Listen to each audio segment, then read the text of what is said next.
time is 1941, a month before Pearl Harbor. At 11 o'clock on a November night, a British submarine surfaced in the Mediterranean off the coast of Libya in North Africa, behind the German lines.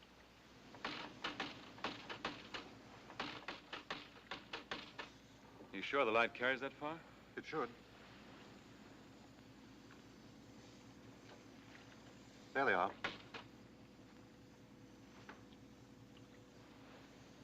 What'd you say? Says they're all set, sir. Tell them we're coming in. Come on.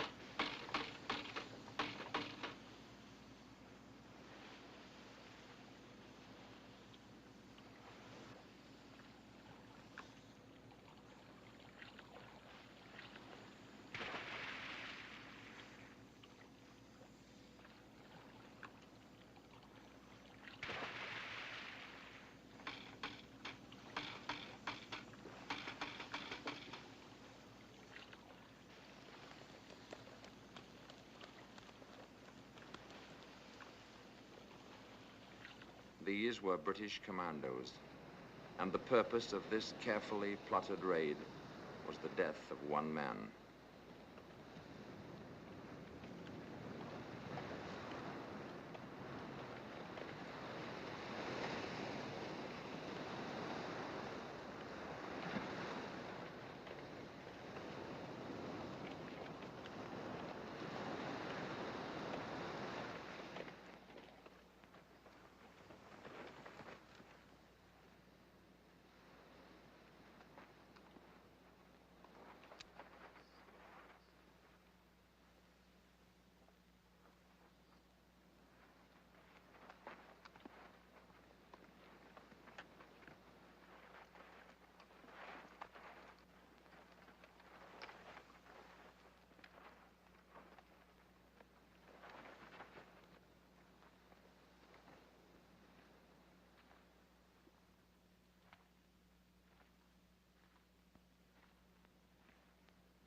No use. Go on. Get out of my arms. No use, I tell you. Get out of here.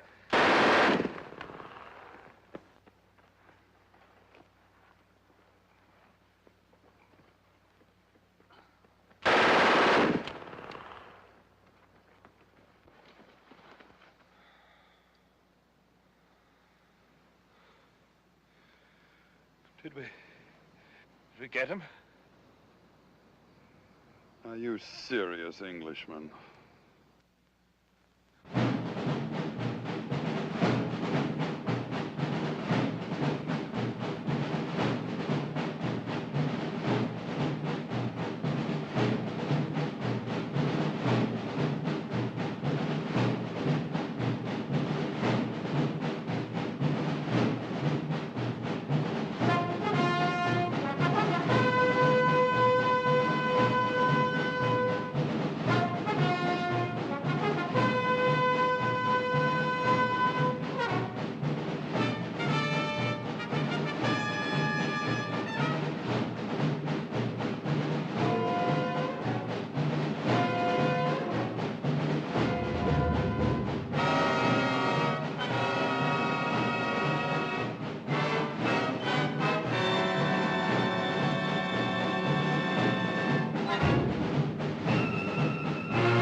Gentlemen, the following order from General Auchinleck is to all commanders and chiefs of staff of the Middle East forces.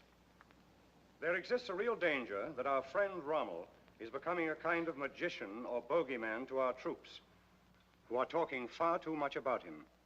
He is by no means a Superman, although he is undoubtedly very energetic and able. Even if he were a Superman, it would still be highly undesirable that our men should credit him with supernatural powers. I wish you to dispel by all possible means the idea that Rommel represents something more than an ordinary German general. Please ensure that this order is put into immediate effect and impress upon all commanders that from a psychological point of view, it is a matter of the highest importance. Signed, C.J. Auchinleck, General, Commander-in-Chief, MEF. This is the North African desert in June of 1942. And these are British soldiers taken prisoner the night before by units of the German Afrika Korps.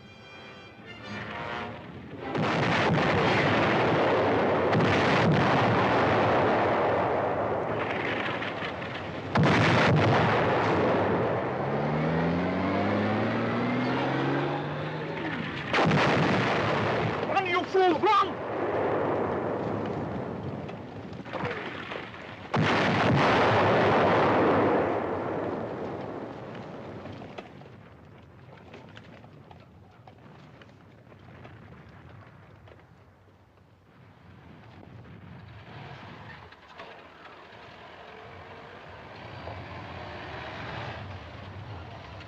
You, come on, get out of there.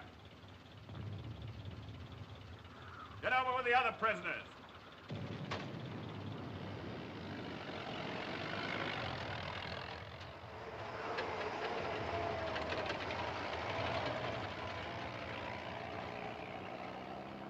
Who is the senior officer here? I am, I suppose. Come with me.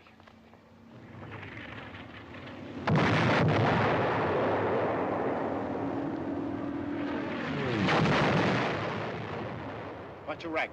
Lieutenant Colonel. All right, Colonel, I want you to go along with these two officers on a flag of truce and tell that battery to stop firing. Tell them they're killing their own men. Sorry, I can't do that. Don't tell me what you can or can't do. I'm giving you an order. Here, tie this on that rifle. Listen, Major, I'm a prisoner of war. You can't give me any such order. You know that as well as I do. I'm not going to argue the point with you. Either you do as I tell you, or we'll soon find a way to make you. Are you going or not? Major! Major!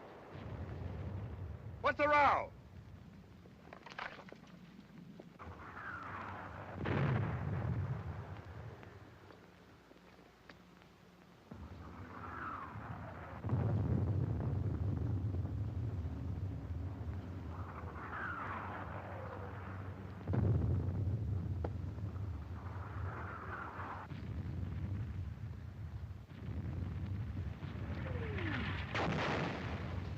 The Field Marshal said you're right. Field Marshal?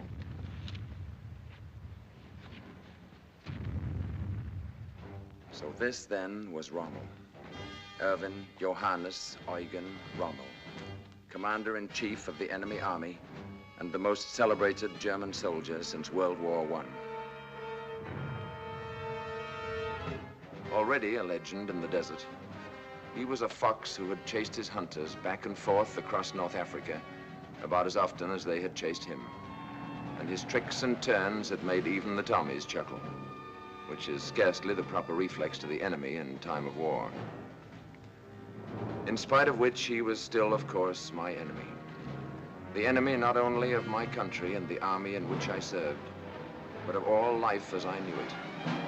Not only of democracy as free men had fashioned it, but of civilization itself. My name is Desmond Young. At the time of my capture, I was a lieutenant colonel in the Indian Army. This was my first and only sight of the cool, hard, professional soldier whose scrupulous regard for the rules of warfare had been exercised, in this instance, so fortunately for myself. 2 years and 4 months later, while the British and Americans were still fighting their way across Europe, Erwin Rommel was dead. He was dead, the Nazis reported, of wounds gallantly received on the field of honor. But the Nazis were great liars, of course, and many people wondered. For already there were mysterious rumors floating across the battle lines. So, when the war was over and my military life behind me, I gave myself a mission. I set out to discover what actually had happened to him. What was the truth about his death? And on what field of honor had he died? In a modest home in the tiny village of Hurlingen bei Ulm in Württemberg, Germany, I talked long and often with Rommel's son and widow and examined his letters, reports, and other papers. In Germany, I talked to soldiers who had served with him, over him, and under him. In England, with men who had fought against him, from field marshals to desert rats. And in both countries, of course, I went to the official records. Based on these facts, what now follows is the true story of Erwin Rommel. The beginning of the end for this single-minded soldier came at 9:30 on the evening of October the 23rd, 1942, when at El Alamein, 6 miles of British guns... Fire!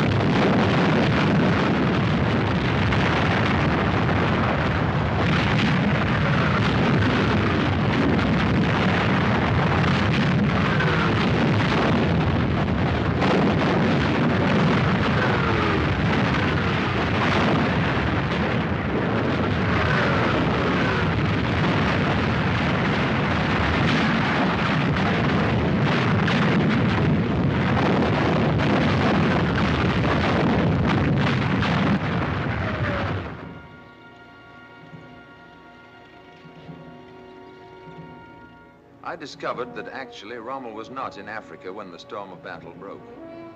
Suffering from a chronic diphtheria of the nose, he had been relieved of his command a month before and flown back to a hospital in Germany.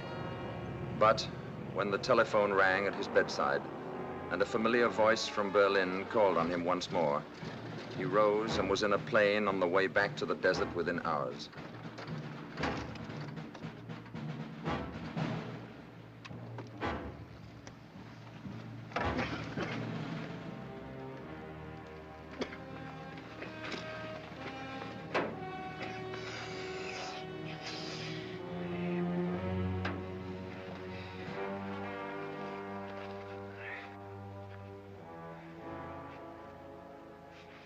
Thank you, Wagner. Still a dandy, I see. Just luck, sir. Good to see Welcome you. back. Nice to see you, sir. Shall we take a look at those maps? Over here. Have you been byline? Oh, very well, I suppose. Did you see Frau Rommel? Yes, she came and stayed a week at Semmering, she and Manfred. Well, I hope. How does it look today? Oh, they simply got too much for us. Too much of everything. If they keep this up much longer, I've no idea how we're going to get out of it. Not with the amount of petrol we've got, anyway. Oh, we've got petrol, haven't we? Some, but not enough. You mean it's still on the way? Neither on the way nor any prospect of it. Who told you that? I've talked to Rome 3 times in the past 2 days. There's no petrol on the way, nor any committed to us, as of 10 o'clock last night. Schultz. Haldinger.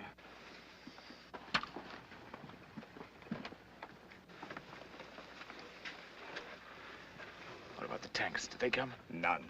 None since I left? No, none since August. What about the guns, the Nebelwerfers? Nothing, I tell you. And no petrol at all? Not a pint.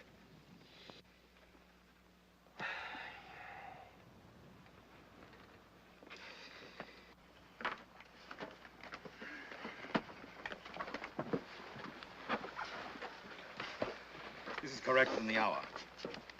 Give me a stool, will you?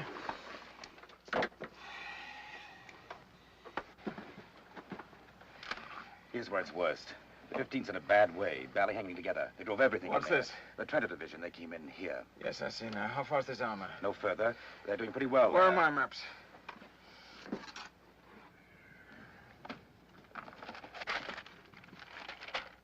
Bring the 21st and Ariete north through here. Move the 90th and Trento forward here. So they'll hook up. That's right. Now tell me this. Is Montgomery sending his infantry in first again? Naturally. And then the armor? That's right. Then let's give him a surprise. Let's send our tanks in first and blow a hole through that infantry. If it works, we'll be on top of his tanks before he knows what hit him, with our infantry pouring in to polish it off. Very good, sir. If it doesn't work, we'll know better than to try it the next time. Come on, Haldinger. You're not going up now, are you? Don't you think you ought to turn in for an hour or so first? After 3 weeks of being turned in, Where away, sir? let's head north and go in with the 21st.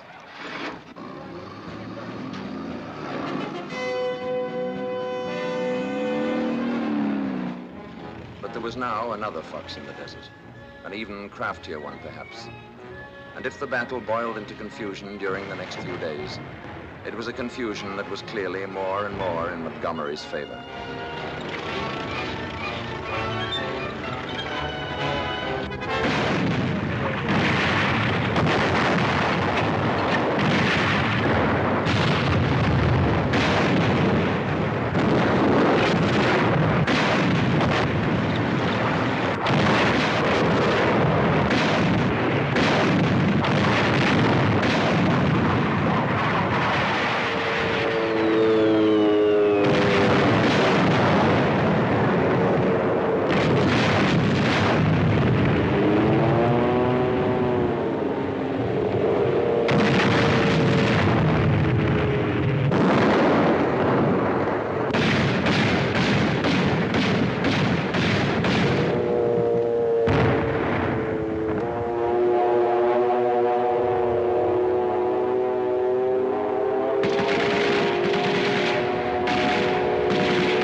Have you found the field marshal yet? No, sir. He's up at the front again.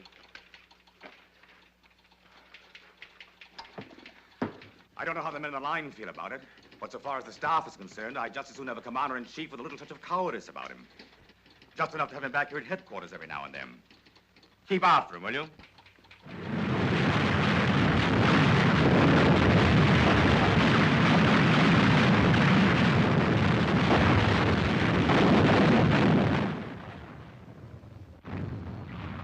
By the 10th day of the battle, not even Rommel could have any doubt as to its outcome. There's a limit to this sort of thing. You can't just go on indefinitely until the last man's dead. It's all very gallant and all that, but it's also pretty idiotic. Fontoma wants to pull back to Daba. What about Müller? No answers yet, sir. Where are you from, son? Goslar, sir. Really? I was stationed in Goslar once with a mountain battalion. We did a lot of skiing there. Do you know that run? Very well, sir. Are you any good? Well, sir, 2 years ago at Are you Garmisch, sure I Rommel won understood I this had to have thing. an immediate answer? Yes, sir. I had him repeated back to me. Are you keeping after Müller? Yes, sir. Should you try Berlin? He'll call if he can. Nothing yet, though. No, but he knows the situation. I sent him the whole story last night. If there's anything he can do, he will. No matter what you say to Berlin, we're only a sideshow, and you know it.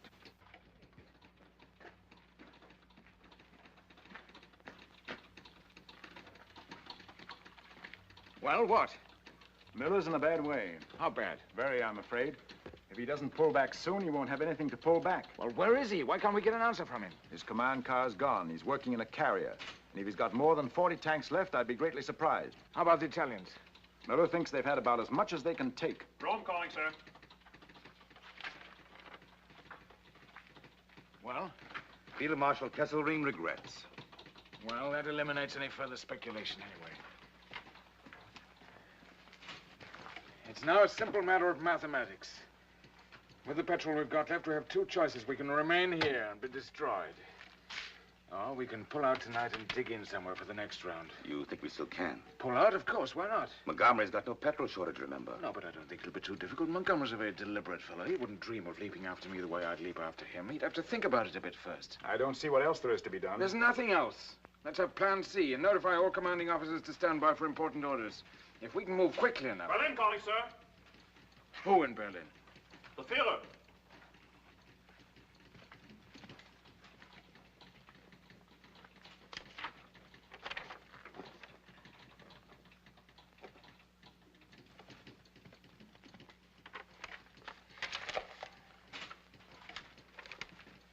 Signed Adolf Hitler. The situation requires that the El Alamein position be held to the last man. There is to be no retreat, not so much as 1 millimeter. It must be victory or death. I can't believe it. We still got Berlin? Yes, sir. Ask him to repeat that message. Yes, sir. I know, but it's not him, I tell you. It's those hoodlums again, those thieves and crooks and murderers, those toy soldiers, those dummy generals with their books and charts and maps and pointers. How can he listen to such nonentities? How can he even stand the smell of such filth? Why doesn't he slaughter the lot of them and use his own intelligence? I have your repeat, sir. Well, go ahead, read it. The situation requires that the El Alamein position be held to the last man. There's to be no retreat, not so much as 1 millimeter. It must be victory or death, signed Adolf Hitler. It's incredible. You're not going to pay attention to such nonsense, are you? It's an order, Byline, a military order from General Headquarters. A clear, straight, stupid, criminal military order from General Headquarters. And what are you going to do? Double the insanity by obeying it? We've got the best soldiers in the German army here. They may be just hanging on now, but they're still a force. They're still fighting. If we take them out now, they can fight again tomorrow. But this is sheer madness. It's out of the Middle Ages. Nobody has said victory or death since people fought with bows and arrows. Why, this is an order to throw away an entire army. If I may remind you, sir, here in the field, these men are yours, not his. I just can't understand it. I can. He's insane. He's not insane. He's... But neither am I.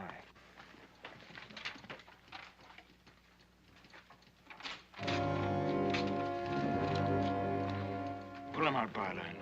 I'll argue with him about it later.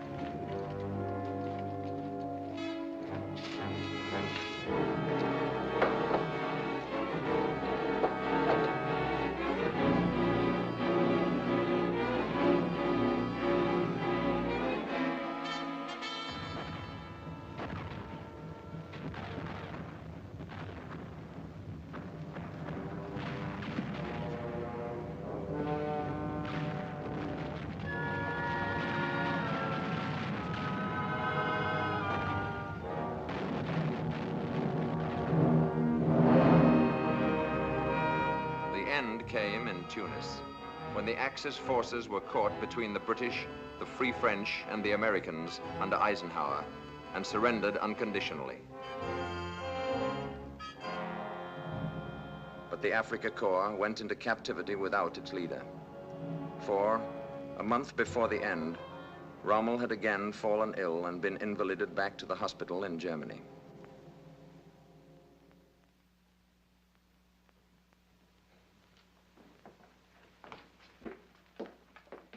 Good morning, Sergeant.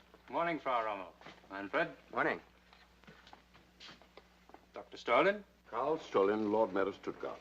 Dr. Strollin is an old friend of the Field Marshal's. I understand you'll find him much better this morning. All he needed was a little rest.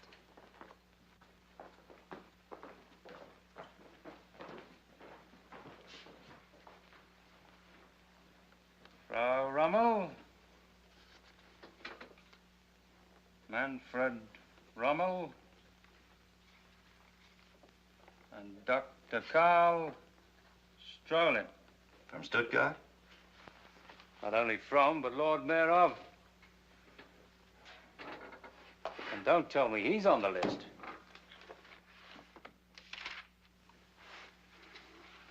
Dr. Karl Strolin, Lord Mayor of Stuttgart. She says he's an old friend of the Field Marshal. Nevertheless, here he is. To be kept under the closest observation whenever discovered beyond the precincts of Stuttgart. Not that it could really be described as an argument. It's impossible to have an argument with him in the sense that you and I could have an argument. He raves, he screams, he goes into such hysterics that it's like trying to make sense with a panic-stricken woman. He called him a coward. Did he really use that word to you? Not once, but several times. In Russia, he said, officers like me had been put against the wall and shot. Nor must I think it couldn't happen to me, too. And that was his thanks. That was his gratitude for all that Erwin has done for him. On the other hand, you mustn't hold people too accountable for everything they say when they're emotionally upset. The war's not going well, and he's naturally worried. But I'm afraid it'll be a long time before I forget what he did to the Africa Corps. What was that? When the end was near, and I asked him to get them out, he said he had no further interest or concern in the Africa Corps. And that was their thanks. Rommel, I should like to ask you a question. Of course, you don't care to answer it, I quite understand, but with your permission, I should like to ask it nevertheless. What is it? Do you really believe that we can win?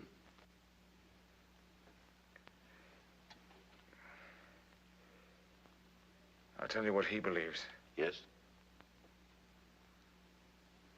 He doesn't think so. He told you that himself? He did.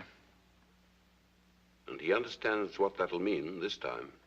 Apparently. Then why do we go on? Because we have no choice. Because no country we're fighting, England, America, or Russia, will make peace with him. He admitted that. And it's the truth, of course. In other words, while he remains as leader of Germany, we must fight on until we're destroyed. Victory or death, as ever. So I take it that he didn't mention the obvious solution to the situation. What do you mean? Abdication. No, my dear Strolin. I'm afraid we must go, dear. Must you already? I have a train to catch. We'll come back after supper. Let's have coffee together. Goodbye, Strolin. It was good to see you again after all these years. We won't let it be so long next time. Do you think they really would, Father? Would what, son? Shoot you? No, of course not. That's just his wild way of talking. You mustn't pay any attention to that. Or shoot his greatest general. You shouldn't have said that in front of him. Come along and stop talking nonsense. Until this evening, dear? Come earlier, will you? He's a good-looking boy, isn't he? A very nice boy, too. But were you entirely truthful with him? About what? When you told him that he would never put you up against a wall? But of course. Has the possibility ever occurred to you that he might turn on you? But why should he? He's turned on others. He'll never turn on me. What about some of those fellows around him that don't like you? Himmler, Bormann, and that crowd. Don't they ever influence him? Very often, indeed. You don't think it's possible they might influence him against you someday? It's possible, yes, but I don't see that it's very likely. But in the remote possibility that they did, have you ever considered what might become of Lucy and Manfred? I've never thought about it. But what on earth are you getting at, anyway? I think you should. That's all. You haven't changed a bit, Doctor. You always were something of an odd fish. But there's no need for you to worry this time. We're in no danger, none of us. And if you take a word of advice from an old friend, you better not talk like that to everybody. I don't. Only to those I know very well and am very fond of. Goodbye, Rommel. Goodbye, Strolin. Come again if you can. I'll try.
An invasion of Hitler's European fortress was now clearly but a matter of time.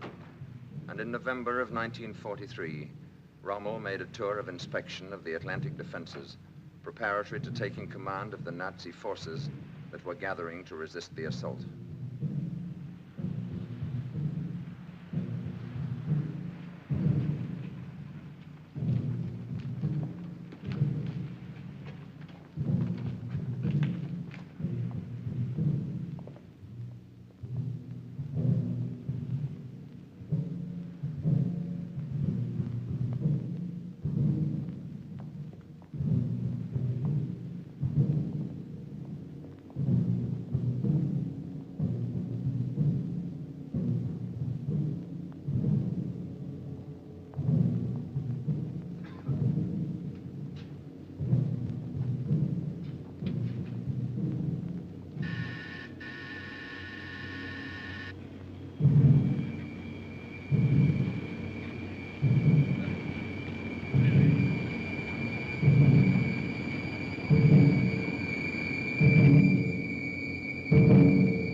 A month later, Rommel reported to Field Marshal von Rundstedt, supreme commander in the West, at the latter's headquarters in the Pompadour's Palace at Fontainebleau, outside Paris.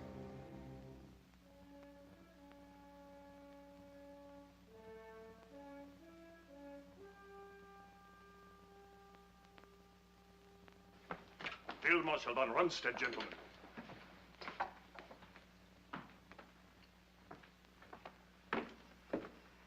Ruger, Field Marshal. Gentlemen.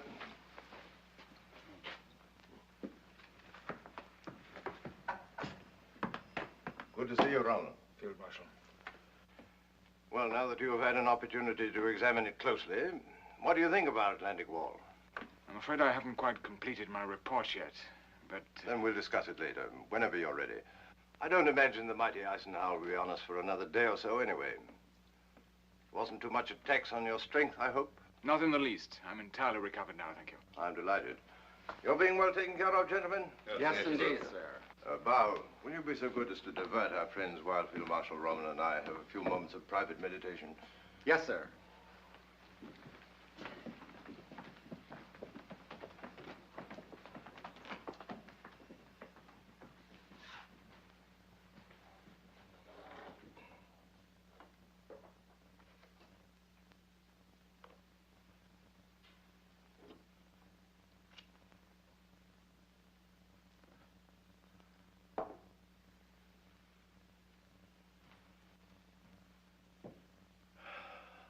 Appalling, wasn't it?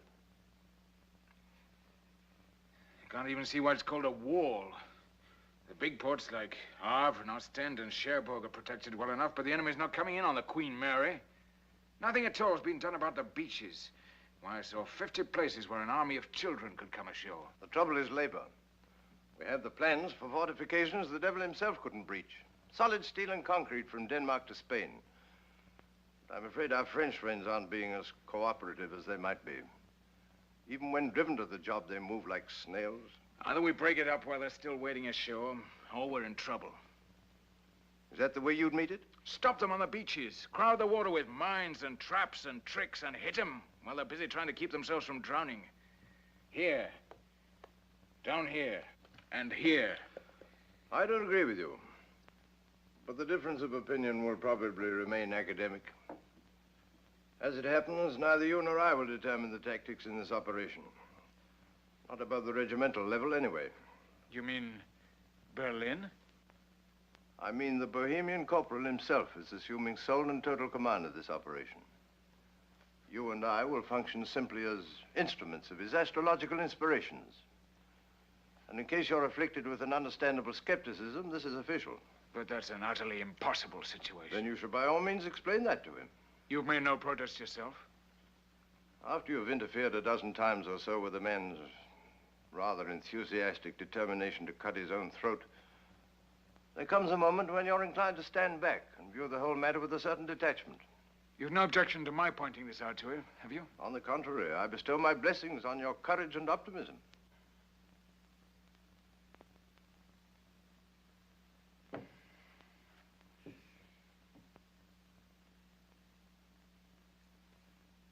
I'm told you once referred to me as a clown.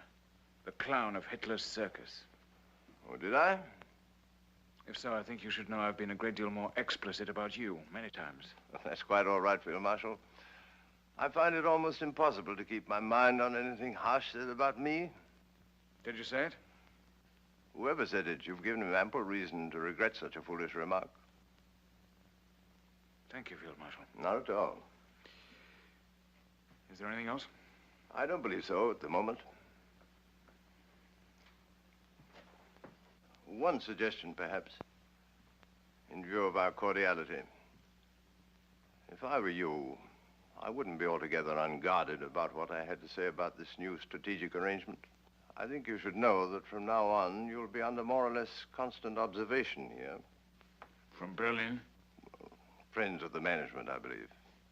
Have you any information as to why I should be singled out for such attention? Oh, but you're not. We all are. Apparently you didn't have it in Africa. But here on the continent, it's an honor that goes with staff rank. You too? My dear fellow, I'm the commander-in-chief.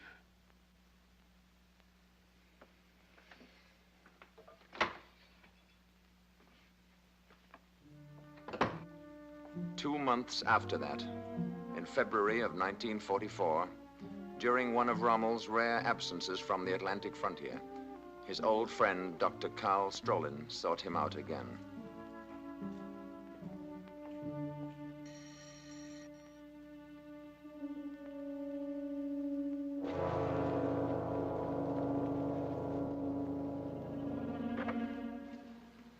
Good afternoon, sir. Good afternoon.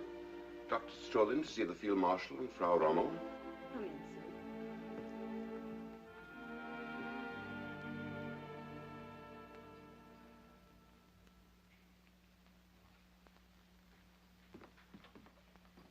Eisenhower won't try it until spring, of course. But I doubt if I'll get home again before then. Are we ready for it? We will be, I hope.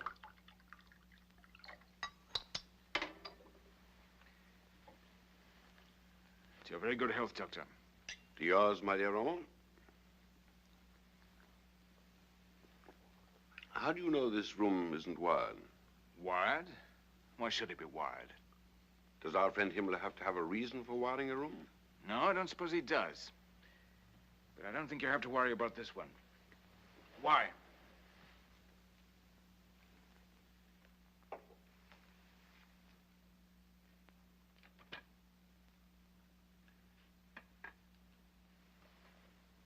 Because I want to talk to you without being overheard.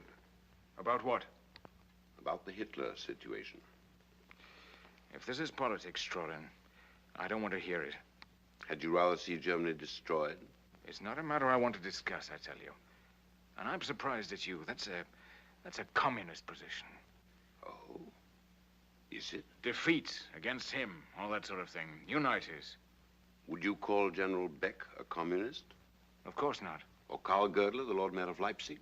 I've never heard that he was. What about Falkenhausen? No, but... What about Heinrich von Stupnagel? No. Von Neurath and von Hassel? Are they communists? Are you trying to tell me seriously that men like that are questioning his leadership? Not just questioning it. They intend to end it. You mean you've talked to those fellows yourself? To them and to many others, and not only soldiers either. Churchmen, labor leaders, lawyers, doctors. Members of the government even. Not too many of them, but sound men. Every one of them. How long has this been going on? Since 38. And what exactly are you after? One, we want to get rid of Hitler and his gang. If we are to be defeated, then we prefer to be defeated as human beings, not as barbarians. Two, whether we win or lose, we want to live again like decent people, without fear. Look, Strowman, I don't want to get mixed up in this thing. What they do in Berlin is their business, not mine. I'm a soldier, not a politician. You still think you're perfectly safe? Who knows who's safe and who's not in a situation like this? Under a sane man, you'd know. That's a lot of rubbish. And you know it. Well, I hope you're right. And perhaps you are. After all, you are his favorite, and I can think of no one who's ever questioned the deep and enduring gratitude that he's always shown to those who've served him well. No one's in any danger here who does his job properly. Oh, then, of course, you have nothing to fear. And if something did happen unpredictably, you'd still have the comfort of knowing that the lives of Lucy and Manfred would be safe and snug in the soft, gentle, tender hands of that brave little band of patriots he's gathered round him. I'm afraid that kind of talk doesn't amuse me. I'm not trying to amuse you. I'm merely reflecting on your extraordinary good fortune. I wish you'd think about that, too, sometime. Not the blood on his mouth, but what a godsend he is to you personally. Not only in your home, but in the field as a soldier. How many other generals can boast the favor and support of a leader so gifted in the arts of war? That's enough, Strolin. But surely you haven't forgotten how brilliantly he refused to be seduced into an invasion of undefended England right after Dunkirk? Or how brave he was at Stalingrad when von Paulus wanted to withdraw from the trap? What other man on earth would have had the courage to send that brief, simple, thrilling command? Don't retreat so much as a millimeter, victory or death. Would Napoleon himself have dared? That's enough, I tell you. Afraid even to think about it. Stop talking to me as if I were a child and you were schoolmaster. Don't you think I know what you mean? But what of it? Who asked me for my opinion? And suppose I told them what I thought, that what they're doing beyond every other consideration is stupid to the point of imbecility. Who do you think would listen to me? Have you ever tried? Of course. I'm being told to mind my own business. And who's to say they're not right? Surely you are naive enough to think that a soldier must approve of every detail of his government before he can fight for it. What army could exist like that, with every man in it free to decide what he will or won't do? The truth is that a soldier has but one function in life, one lone excuse for existence, and that is to carry out the order of his superiors. The rest, including government, is politics. And if I must remind you again, I'm a soldier, not a politician. What the government does... Oh, stop hiding behind that bloody uniform of yours. What do I care about your philosophy of the soldier? All it means to me is that you're terrified and hiding under a lot of rubbish about the functions of a robot. Have you forgotten that I've known you for 20 years? Why, I know exactly how you feel about that abomination in Berlin. What I can't understand is this chicken-hearted willingness to go marching right down into hell with a beast you loathe and despise. Where's all the sense and courage you have in the field? Haven't you any of it here? I think you better get out of this house. Now. Not until you've shown an old friend the decency of honesty with him. And if reason won't work, very well, then I'm prepared to go further. But I've no intention of stirring from this room until the truth has passed between us. Or had you rather I call the guard and charge you? That you will never do. And may I ask why you know so well what I will or won't do? Because Lucy told me that you wouldn't. You've already talked to Lucy about this? Of course. And she sent you to me? Not at all. She merely told me how you really feel about our sainted leader and his glorious reign over Germany.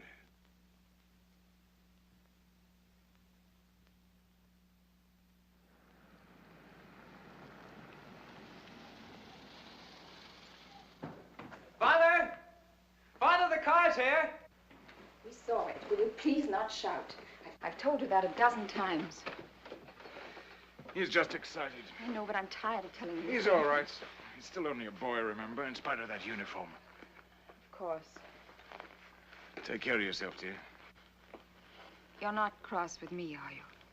For what? For speaking to Dr. Strolin. No, of course not. Is he right? I don't know. I can't make up my mind. But that's a dreadful thing he proposes. A great, tremendous, dreadful thing. I don't know that I can go along that far with him. Then you shouldn't, if you don't think he's right. I didn't say he wasn't right, but even so, is that the only way to handle it? Treason. For that's what it comes down to, no matter how right you think you are. You think it would be better to let things go along as they are? No, I don't, but there must be some better way of handling it. I mean, if I could see him alone again and explain this situation to him. Can you tell me how a man can fight a war under such conditions? Isn't it enough that we're facing an invasion without... No, never mind now. You don't have to decide this minute. It'll come to you when it's time. What do you think, really? I can't tell you, dear. I don't know. But never mind now. When the time comes, something will tell you. You better go along now. You're late already. Write to me every day, will you? I will. This is just a little something for the journey. Thank you, darling. Goodbye, sweetheart. And don't worry about me. I'll try not to.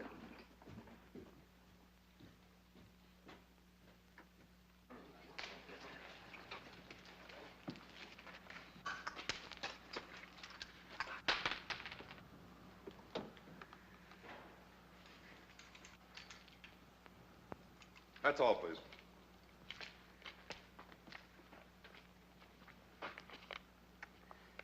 Goodbye, son. Take care of your mother. Be a good soldier. Make me proud of you. I'll try, Father. Are you going to bring us back Montgomery? The minute he steps ashore.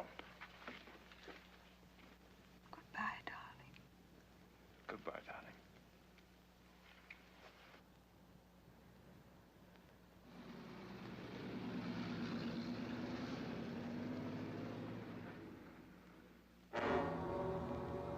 And then, finally, after 4 long years of preparation, it came. D-Day. And the greatest armada and the vastest movement of men and arms in the history of the world rose from England and set out for the assault on the beaches of Normandy and the German fortress of Europe.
From the moment the Bohemian corporal promoted himself to the supreme command of our forces, the German army has been the victim of a unique situation. Not only too many of the enemy, but one too many Germans. You don't think he's ready to give us the 15th Army yet? I don't see how he can, under the circumstances. His astrologers have informed him that this is only a feint, that the real invasion is yet to come, north of Calais. The 15th Army is sitting on those cold beaches up there, waiting for an invasion that has already taken place, is an excellent example of war by horoscope. We've got to have those troops. If we're not allowed to maneuver, we've got to be able to support these positions. We've got to see him again about it. I tell you this in confidence, Rommel. I don't think anything we can do would be of the slightest use. The pattern for defeat has already been set. Hold fast. Don't give up a millimeter of ground. Victory or death. Wars simply can't be won by men whose knowledge of tactics is based on copybook maxims. They may stir schoolchildren, but they don't stop troops. But give me a free hand for a few months and I'd make them pay for it. I'd make them pay such a price in blood they'd wish they'd never heard of Germany. I might not be able to stop them all, but they'd know they'd fought an army, not a series of stationary targets. But he'll never let us, of course. You know how firm corporals are.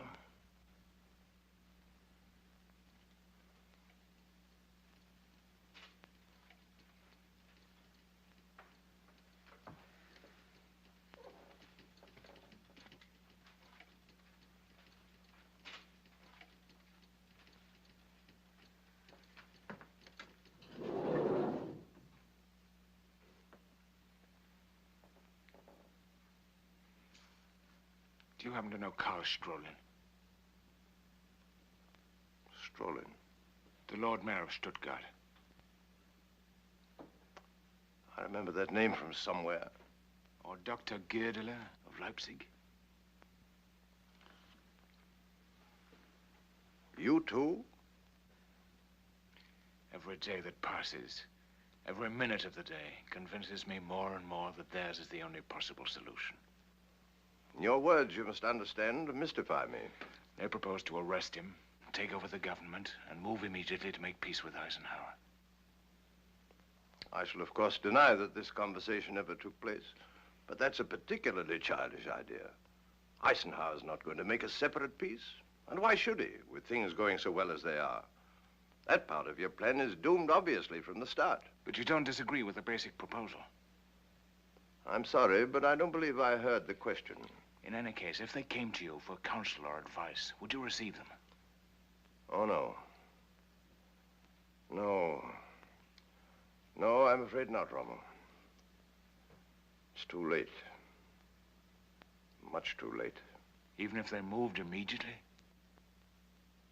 You misunderstand. Not too late for that. Too late for me. I'm 70 now.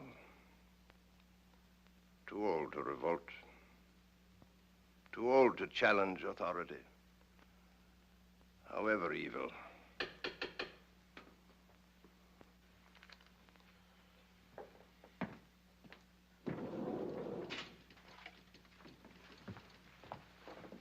Berlin calling, sir. Marshal Keitel.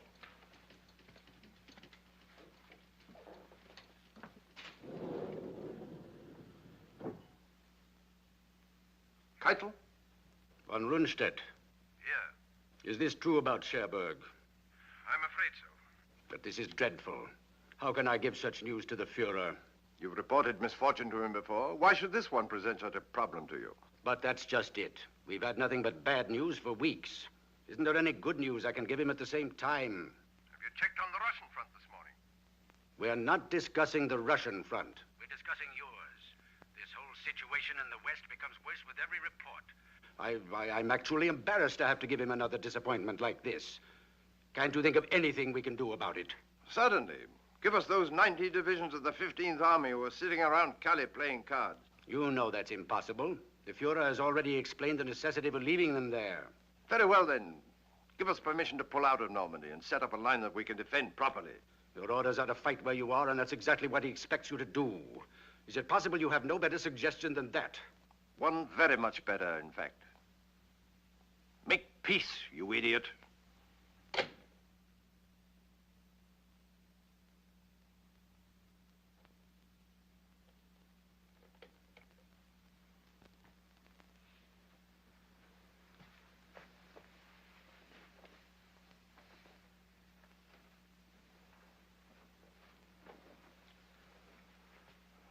Goodbye again, Rommel. He'll never report that. This very instant, he's knocking at the corporal's door, whimpering with happiness. You must never forget this, my dear fellow. Victory has 100 fathers. Defeat is an orphan. Within 24 hours, you'll be named my successor. And I extend to you my deepest sympathy. That's nonsense. He'll never let you go.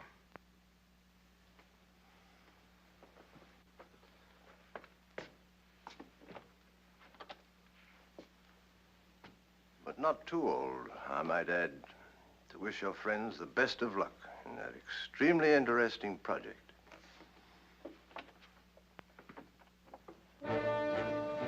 Meanwhile, with their beachheads irretrievably secured, Allied tanks and men had fanned out across France and begun their race for the Rhine.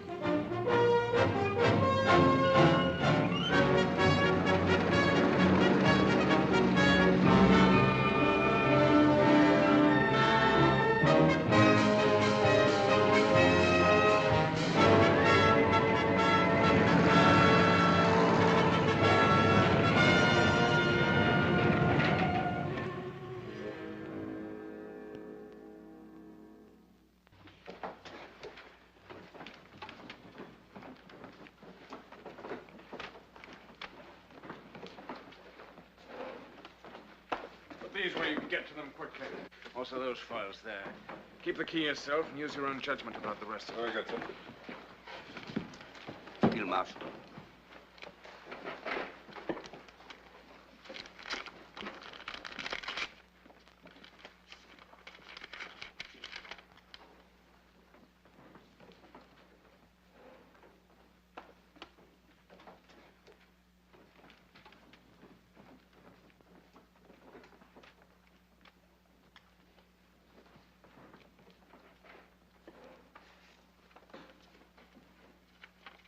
Where is he?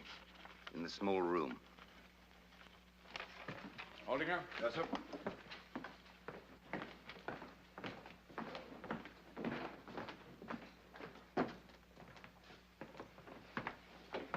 Colonel, I'll try to be as brief as possible, Field Marshal. perhaps you better keep an eye on the corridor. Yes, sir.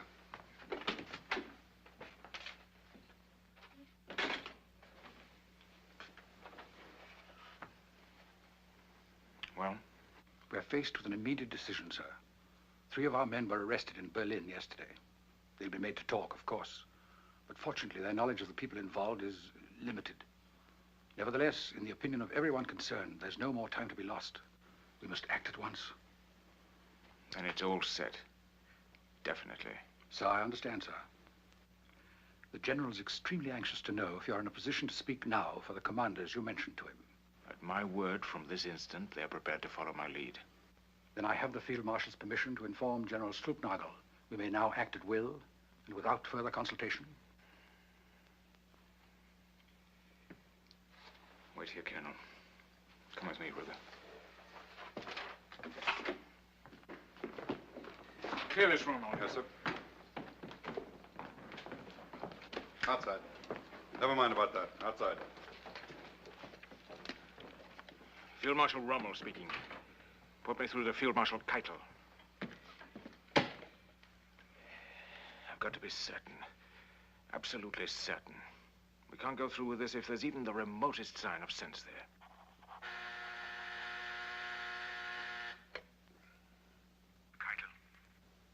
Rommel? Now listen very carefully, Keitel. I've got to see the Führer at once, somewhere in France. I can't explain on the telephone, but you must make him understand that it's a matter of the greatest urgency. I suggest tomorrow morning. On June 17th, they met in Hitler's underground stronghold at Magival, near Soissons. This is an extremely difficult duty, my Führer. But circumstances leave me with no choice. We've reached a crisis on this front that calls for a decision on the very highest level. But you've said that. You've said that before. And every time I talk to you, we're facing another crisis. When the enemy has overwhelming superiority on land, at sea, and in the air, and continues to grow stronger with every hour, while we grow weaker at the same rate, that to me is a crisis by any standards that I understand. A crisis that should be examined promptly and realistically. That's you. That's you, like always. When everything's going well, you're willing enough. But at the first sign of a difficulty, you become a defeatist, complete defeatist. Are you perhaps interested why you didn't succeed von Rundstedt? This is why! It maybe have been better if I had replaced you altogether. Have you perhaps a little confidence in me? More, it would seem, than the Führer has in me. May I continue? And what my V-bombs are doing to London, has no one told you? No one? Yes, sir. But why not to the beachheads? Because that's not their purpose. They have not that accuracy. They need a whole city for a target, and they cannot miss. Then why not the embarkation ports? Plymouth, Southampton, Portsmouth. No! That's exactly what I mean when I say you're no good at thinking above the battlefield. The British don't care for those villages. It's their London that they love. They don't want to see it destroyed the way I'm going to destroy it. In 2 more weeks, remember my words, they'll be screaming for surrender. Just wait, you'll see. To continue, sir. The struggle is over on this front. Within these 2 weeks that you mentioned, you must be prepared to see the enemy break through our lines and push out into the interior of France. Militarily, the end is already in sight. We have nothing more to throw in. What is it you're proposing? That we surrender? I give you the facts, sir. I only ask that you draw the proper conclusions. Proper to whom? To you!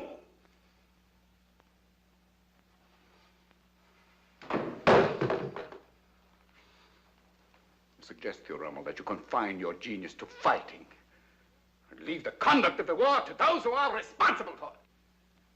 My apologies, sir. Now, if the Führer will honor me with his advice. That V-weapon, for your information, happens to be only the first in a whole series of weapons that will completely revolutionize all warfare. I have a second 100 times as powerful and a third in mind.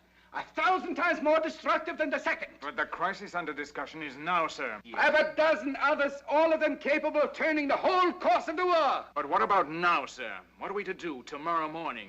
While you've been deciding that all is lost, we've been working miracles, determining the course of history for centuries to come.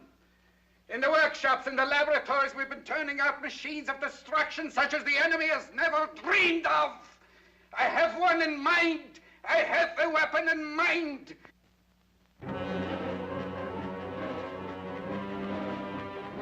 Now definitely committed to the plot to assassinate his Führer, Rommel was still trying to whip fight into his crumbling front, when on June the 17th, on a country road near a village with the ominous name of Montgomery,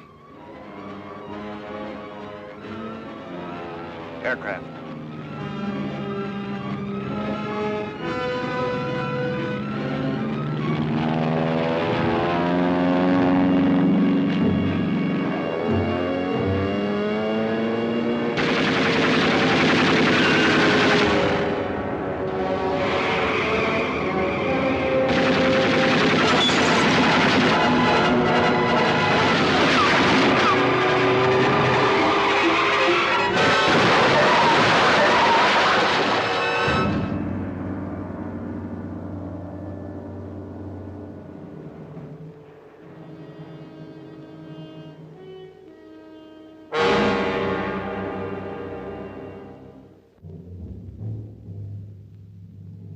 Later, on July the 20th, while Rommel still lay unconscious in a hospital in France, Adolf Hitler and his staff gathered for their fateful conference in a fortified barracks at his headquarters in East Prussia.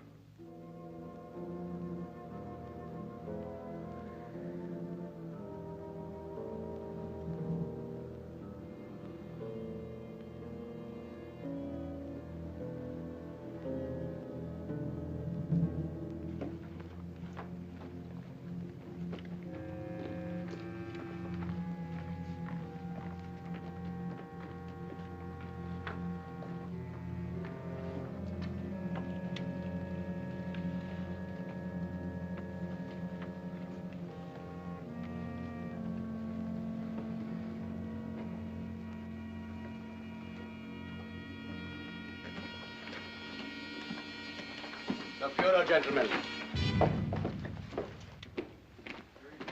He handles his panzers like a cavalry officer. Thank you, gentlemen.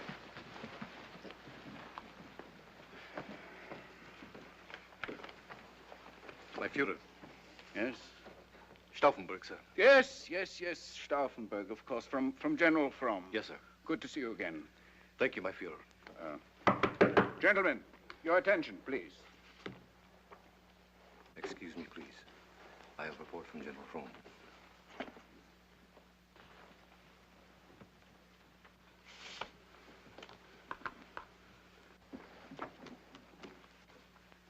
Where's Scaring? On his way now, sir. Well, when you're fat, you don't move so fast. Huh?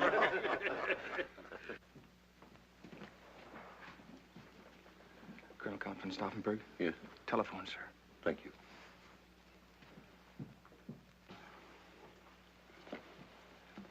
Excuse me.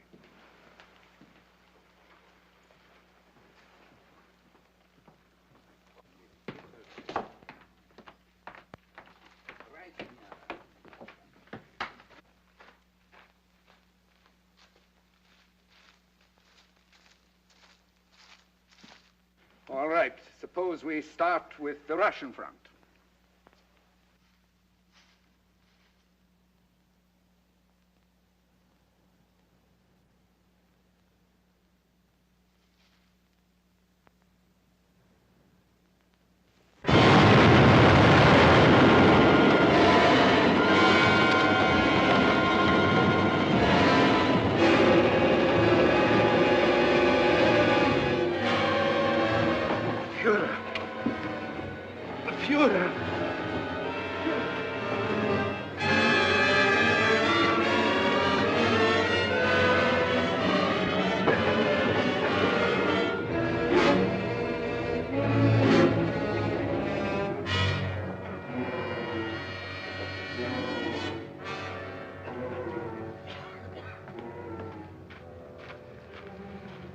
Are you all right, my Führer?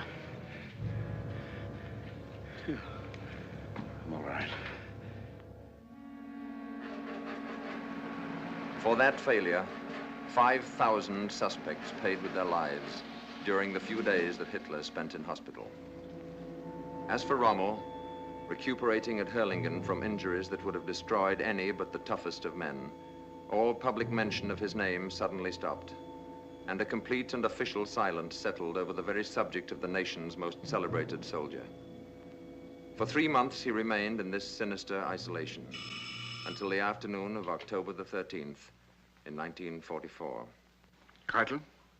How are you, Rommel? Getting along, thank you. Well enough yet to come up to Berlin? I'm afraid not yet. In another week or two, perhaps. Why? I could send a special train for you. That's very good of you, but I really don't feel up to it yet.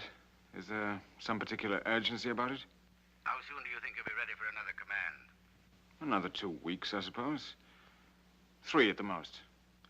If we send someone there, would you be able to discuss the situation with him? Of course. Very well, I'll send Bergdorf. You know him, don't you? I've met him. Suppose I have him drive down tomorrow morning. Would that be convenient for you?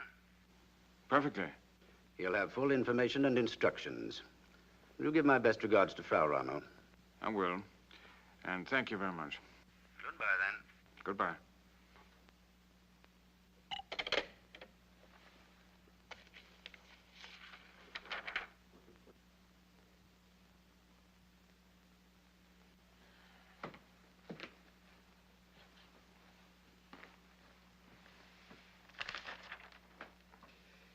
Keitel. He's talking about another command again. When? When I feel like it, I suppose.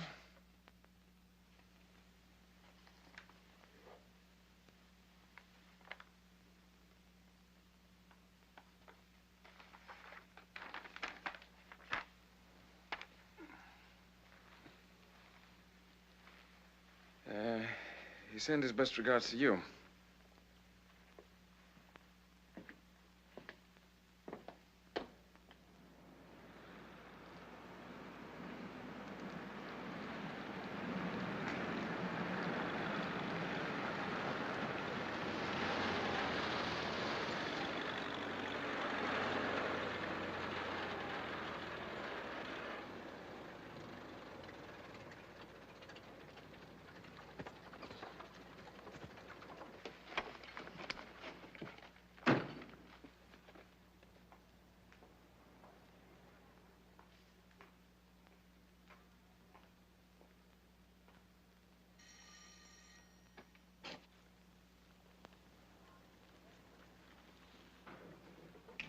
We're here to see Field Marshal Rommel. I'll tell him, sir. Would you tell him that... Come in, Bogdorf.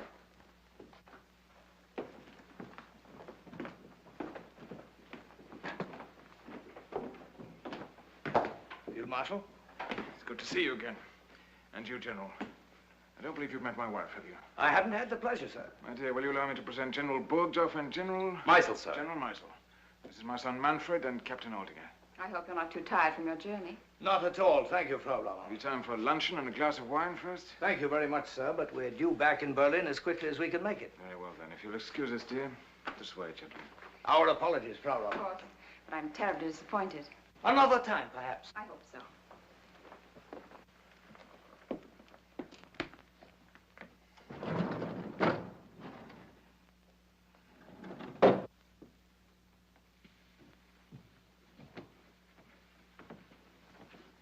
I hope it's the Russian front, don't you?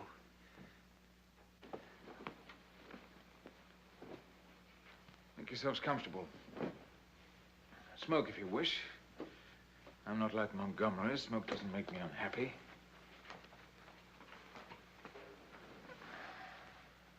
At your service, gentlemen. We come directly from the Fuhrer, Field Marshal. Yes? And what we have to say to you comes directly from his lips. Yes? Our instructions are to tell you first of his deep appreciation of your many heroic services to the state. Go on. And his regrets over your unfortunate accident. I was sure his silence since then meant only that there were more important matters on his mind.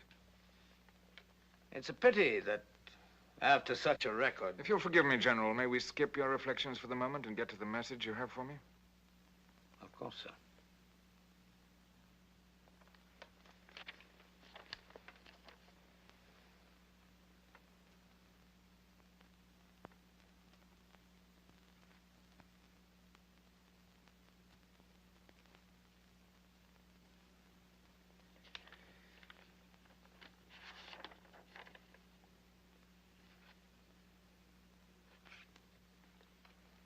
You'll observe that the charges are supported by an overwhelming body of testimony. I can read, thank you.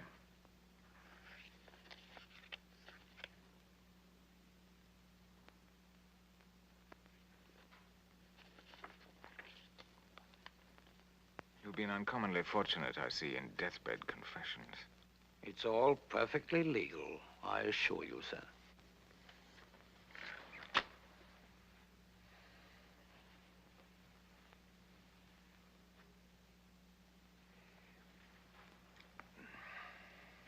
You may inform the Fuhrer that I look forward to answering these charges in court.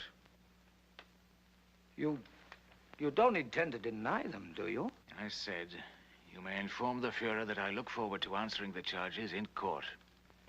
The Fuhrer is extremely hopeful that this matter can be settled without exposing it to the inevitable publicity of a court trial. Very well, then.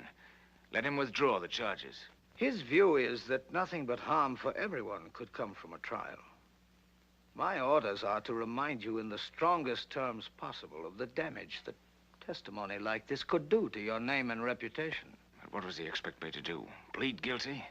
To you? Well, naturally, not that, of course. I know what he wants. He wants me to keep my mouth shut. He doesn't want me to speak out and tell what happened where it can be heard. Well, you may tell him for me that that's very thoughtful of him, but that I'm quite capable of taking care of my own name and reputation in my own way, which will be in a proper court of law. But to what end, sir? The verdict is already indicated. He told you to tell me that, too. The evidence is there. What defense is possible? Then, what does he suggest? I think that before we go any further, the field marshal should be warned that this house is entirely surrounded. My order, sir. I'm sure you understand. And both of us are armed. What does he want done? His belief is that it would be to the best interests of all concerned if you should see fit to relieve the situation yourself, quietly and without delay. Go on. The advantages of a solution like that over an ugly exchange of recriminations in an open court are, in his opinion, several and obvious. Most important to him, of course, would be the preservation of your name and fame. And he would see to it himself that not the slightest suspicion would be attached to the way of your going. As far as the rest of the nation would know, you succumbed finally to your war wounds. That would be the official announcement. And the state would then honor your memory, and your family as well, with a generosity that would be historic. That was his word, historic. Your name would live on in the glory it once deserved, while your wife and son would never want for either safety or comfort as long as they lived. I have a choice. In a sense, yes. A choice to die now or later. It amounts to that, I'm afraid. How long have I to make this choice? We're due back in Berlin as early this evening as we can make it. The penalty in this case, I'm told, would be the garrote, death by strangulation. The drug I've brought with me is effective in 3 seconds and painless.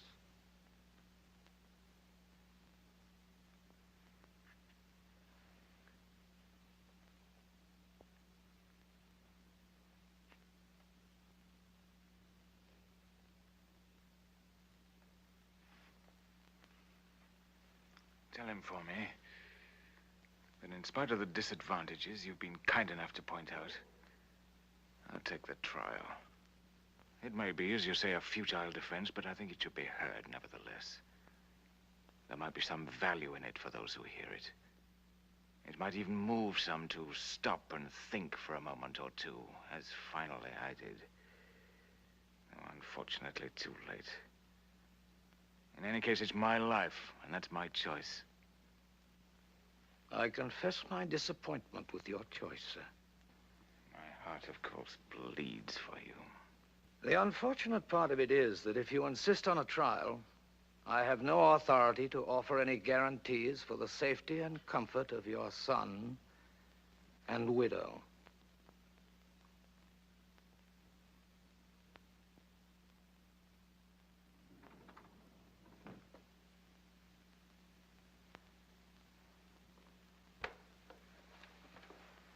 They're coming out now.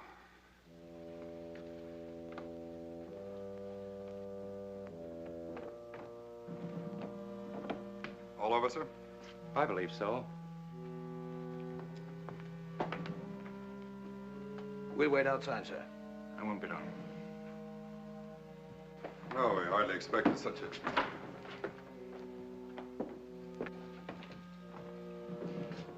Over already?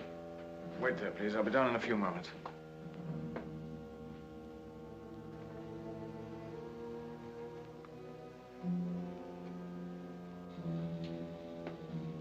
What is it, Irwin? I want you to be strong, darling. I want you to be very strong and very brave. Do you understand? I've got to go away now, and I won't be back. Do you want me to tell you any more? There's no way out. No. But it won't be too terrible. They're giving me a drug. It's painless and effective immediately. We're leaving now, and I'll do it as quickly as possible. We've got guns. Can we make a break for it?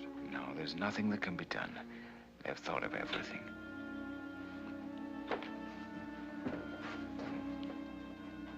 Well, at least we could get them. There's nothing to be done, I tell you. I've got to do exactly as they say. Yes.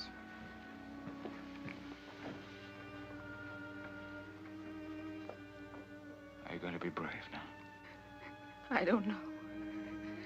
You and Manfred will be all right. They've assured me of that. And nobody's to know about this but us. Are you sure there's no other way? No other, darling. Have you told Manfred yet? I'll tell him when I go down. No. Let me tell him. I can tell him so much better.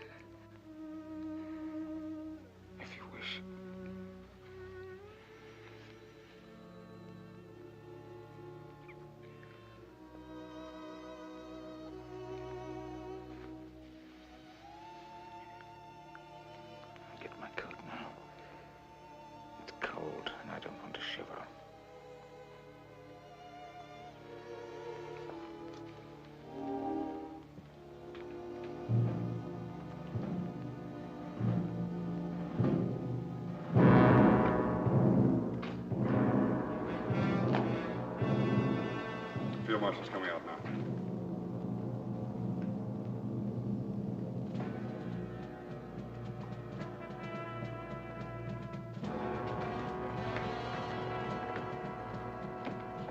You going now? Why not? But are you well enough? Of course. I've just been taking it easy on you with your mother. Is it Russia?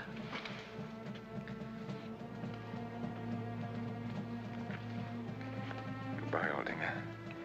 Old dear friend. Goodbye, sir. Take care of him.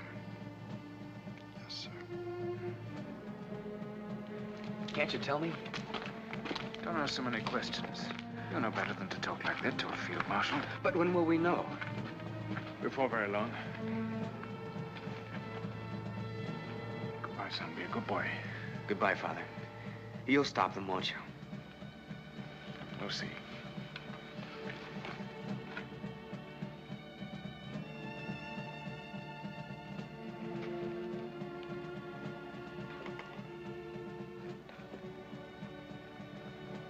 Goodbye, dear.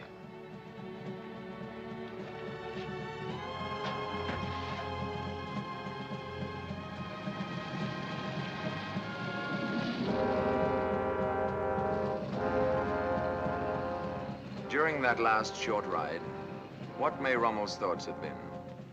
Were they bitter that he had learned too slowly and struck too late? Or did they go back to the desert, where his military genius had first electrified the world? First at Mikaeli,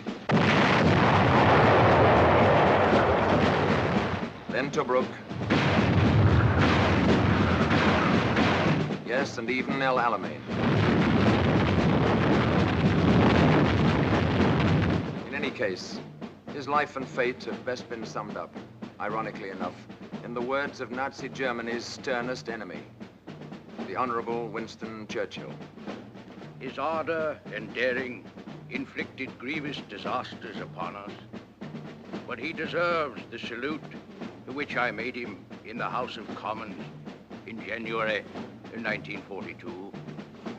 He also deserves our respect because, although a loyal German soldier, he came to hate Hitler and all his works, and took part in the conspiracy to rescue Germany by displacing the maniac and tyrant. For this, he paid the forfeit of his life. In the somber wars of modern democracy, there is little place for chivalry.